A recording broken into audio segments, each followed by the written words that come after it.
Dark psychology এটা এমন একটা কন্ট্রোভার্সিয়াল টপিক যার ব্যাপারে বেশিরভাগ মানুষ কথা বলতে ভয় পায়। কারণ যদি আপনি একবারেই ডার্ক সাইকোলজি বুঝে যান, আপনাকে ম্যানিপুলেট করা এতটাও সহজ নয়। আর আপনাকে ম্যানিপুলেট করতে না পারলে বিজনেস থেকে শুরু করে পলিটিক্স প্রত্যেকের ধান্দা বন্ধ হয়ে যাবে। আপনার সামনে মানুষের আসল রূপ বেরিয়ে আসবে। আপনি যদি ভেবে থাকেন আপনি ভালো মানে দুনিয়ার প্রত্যেকে ভালো, এটা আপনার ভ্রম। এখনই এই ভ্রম থেকে বাইরে আসুন। আজকের ভিডিওটিতে যে সাইকোলজিক্যাল ট্রিক্সগুলি নিয়ে আলোচনা করতে চলেছি, ম্যানিপুলেটর বেশিরভাগ ক্ষেত্রে এই ট্রিক্সগুলি ব্যবহার করে থাকে। ডিসক্লেমার: ভিডিওটিতে কিছু আনএথিক্যাল ট্রিক্সও থাকতে পারে, তাই এগুলোর ইউজ নিজের রেসপন্সিবিলিটিতে করবেন। আগেন, ডার্ক সাইকোলজি, ম্যানিপুলেশন এগুলি এই জন্য শেখা ইম্পর্টেন্ট যাতে আপনি নিজেকে প্রোটেক্ট করতে পারেন। এগুলির মিসইউজ কখনোই করবেন না।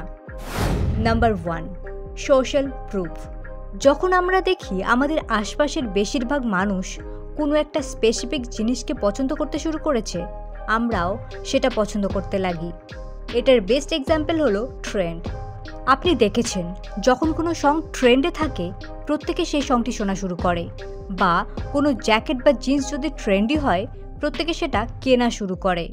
বড় বড় মার্কেটিং এজেন্সিও এই ট্রিক্সকে ইউজ করে থাকে।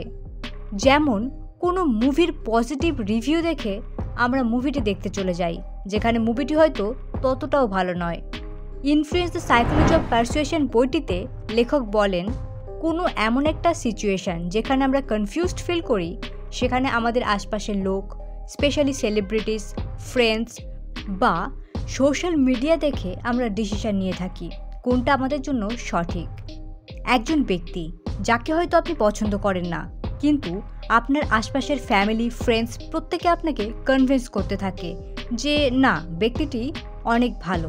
আপনিও একটা টাইমের পর নিজের পারসেপশন চেঞ্জ করে নেন এবং ওই ব্যক্তিটিকে ভালো ব্যক্তি হিসাবে ভাবা শুরু করেন।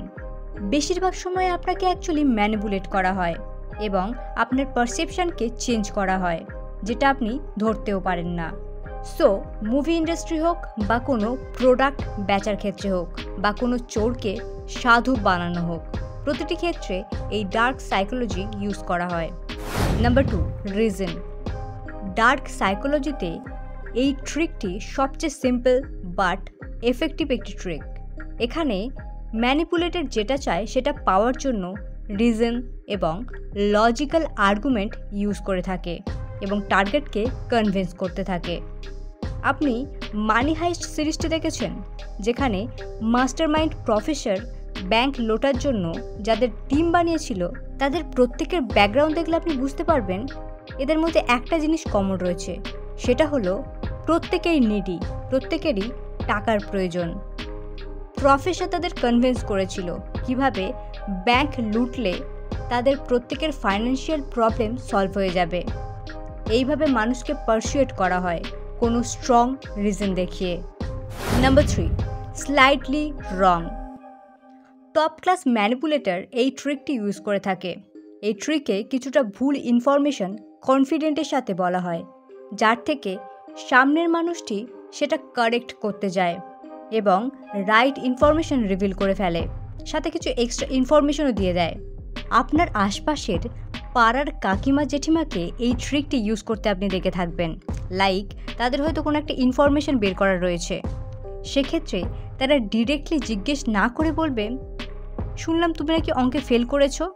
এটার পর আপনি নিজে থেকেই বলতে শুরু করবেন, তাকে কারেক্ট করতে যাবেন এবং বলবেন, না, অঙ্কে ফেল করিনি, কম মার্কস পেয়েছি।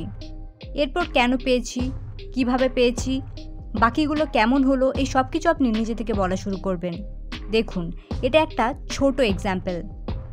এখানে পাড়ার কাকিমা সাকসিড নাও হতে পারে, বাট ম্যানিপুলেটর এই ট্রিকটি অনেক প্রফেশনালি ইউজ করে থাকে, যেটা অলওয়েজ সাকসেসফুল হয়। এটা একটা ব্রিলিয়েন্ট সাইকোলজিক্যাল ট্রিক যেটা ইউজ করা হয় হিডেন ট্রুথকে রিভিল করতে, সামনের মানুষের থটস এবং টপ সিক্রেটকে বের করতে। Number 4, silent treatment. এটা একটা ডার্ক সাইকোলজিক্যাল হ্যাক। সামনের মানুষের থেকে কথা বের করার জন্য বা তাকে তার ভুল রিয়েলাইজ করানোর জন্য এই হ্যাকটি ইউজফুল। অনেক সময় সামনের মানুষকে লাভ বলেও, ড্রামা করে, চিৎকার করে, বুঝিয়েও লাভ হয় না। যতটা লাভ সাইলেন্ট থেকে হয়, কারণ সাইলেন্স সামনের মানুষের মধ্যে মাল্টিপল ইমোশনসকে ট্রিগার করে। সে কনফিউজড হয়ে যায়, নিজেকে ডাউট করতে শুরু করে, তার মধ্যে অ্যাগ্রেশন আসে।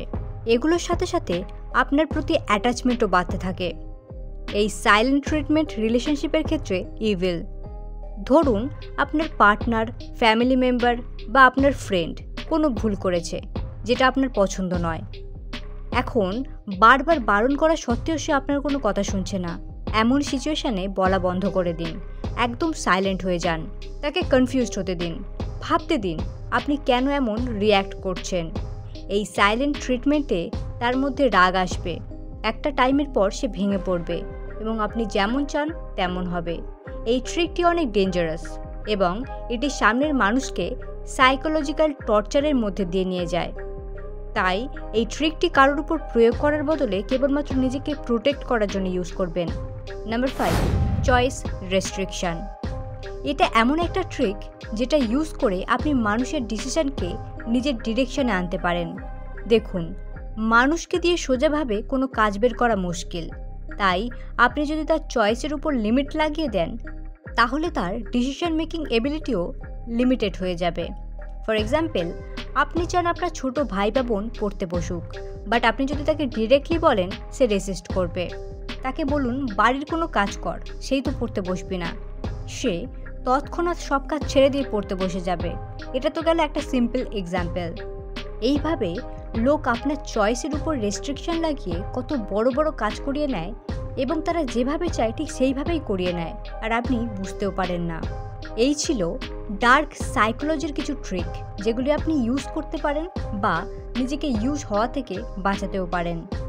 ডার্ক সাইকোলজি সিরিজের ফার্স্ট পার্ট যদি আপনি মিস করে থাকেন সেটা অবশ্যই চেক আউট করবেন এবং এরকমই ইন্টারেস্টিং ভিডিও পেতে অবশ্যই চ্যানেলটি সাবস্ক্রাইব করে নেবেন।